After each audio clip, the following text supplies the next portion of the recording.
Hello, how lively is your imagination? I'm David and welcome back to the Spiritual Gym. In my last video, and there's a link here if you want to follow it, I spoke about transformation as an essential part of going to the gym and also of our spiritual development. Today I want to talk about imagination.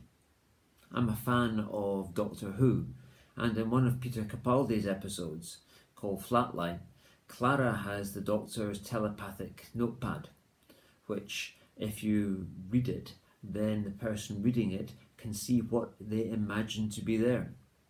Unfortunately, there was a character called Fenton who had no imagination whatsoever, so for him, the pad was completely blank. Compare that with this year we are celebrating 50 years of Star Trek, a program that introduced us to doors that swished open and shut by themselves, of communicators that you put in your ear, or handsets that flipped open and shut. All things that are now commonplace, but wouldn't exist if someone hadn't imagined them. One of the greatest gifts that God has given us is our imagination. When reading a story, we can imagine the scene clearly even though there are no pictures in the book. Clearly not everything that we imagine will take place. I can imagine being in two places at once, but so far that has evaded me. I can imagine flying unaided, but so far no joy. As far as Star Trek is concerned, we still don't have a transmitter beam that gets us from A to B. So not everything that we imagine will come true. But, and it's a big but, if we cannot imagine something happening, such as getting stronger or fitter or running faster or for longer, we will struggle to get beyond the limitations that our mindset has imposed on us. Last year I couldn't imagine getting beyond where I was with regards to shoulder presses. I was pushing dumbbells of about 8 kilograms and didn't seem to be able to get any further. My imagination wouldn't take me beyond that.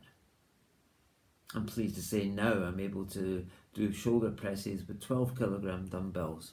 I'm pleased with that progression.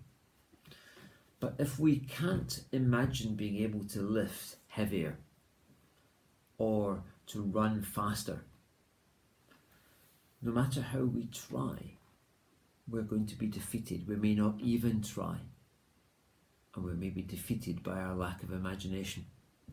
The same applies to our spiritual life. If we cannot imagine a world where we're aware of God and see Him working in our lives, we will be trapped in the rut that we have lived in up to now. Our spiritual life is fed by our faith, and our faith is fed, amongst other things, by our imagination. One spiritual exercise is known as Ignatian meditation, where we imagine ourselves into a biblical scene, such as where we come across and meet with Jesus. It's then for Him to speak to us if we will let Him, but for that to happen it requires our imagination. The Apostle Paul, writing to the Christians at Ephesus, wrote of God that He is able to do far more than we are able to think or imagine. Is it time for you to give your imagination wings and let it consider what might be? What are you stuck with? What are you struggling with? Where could you be if you let your imagination a bit more free?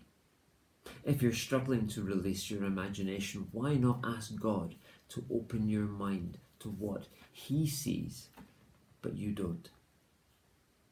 What have you got to lose? See you soon.